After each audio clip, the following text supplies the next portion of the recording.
Work from home setup ang ipinatupad ngayong araw para sa mga empleyado at staff ng Senado. Dulot ito ng patuloy na pag-ulan at pagbaha sa iba't ibang lugar bunsod ng masamang panahon na dala ng southwest monsoon o habagat. Dahil dito, kanselado muna ang paglilitis o impeachment trial ni Vice President Sara Duterte ngayong araw maging ang regular na sesyon ng Senado.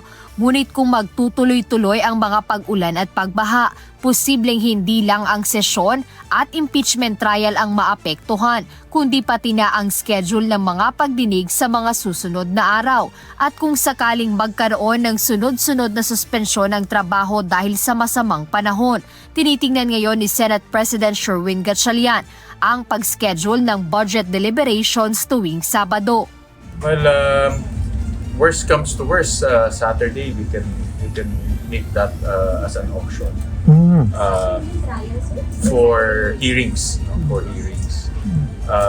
kung kakailangan talaga for budget hearings. Wala namang problema sa nasabing schedule ang bagong Senate Committee on Finance Chairperson na si Senator Joseph Victor J.V. Ejercito. Gayunpaman, inaalala niya kung kakayanin ba ito ng kanilang mga staff at empleyado sa Senado. Pag no choice, kaya lang naawa ako sa mga sekretariat natin. Silang kawawa dito, yung backstop natin. Monday to Wednesday, may impeachment, may plenary, tapos mayroon pang budget. Thursday, Friday, yung Saturday. So, tao rin yung mga yun. So, tingnan natin kung kailangan. Kami okay lang, pero naawa rin ako sa sekretariat natin kung kakayanin ba. Nauna nang inamin ni Senator Ejercito na hamon sa kanila na pagsabayin ang budget hearing sa impeachment trial at regular na sesyon. Ito ay dahil wala pang kasiguraduhan kung hanggang kailan talaga aabutin ang ginagawang paglilitis kay VP Sara Duterte sa Senado.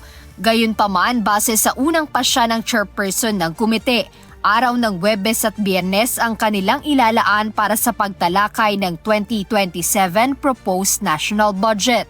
Jedne Resina, humahataw sa balita ngayon.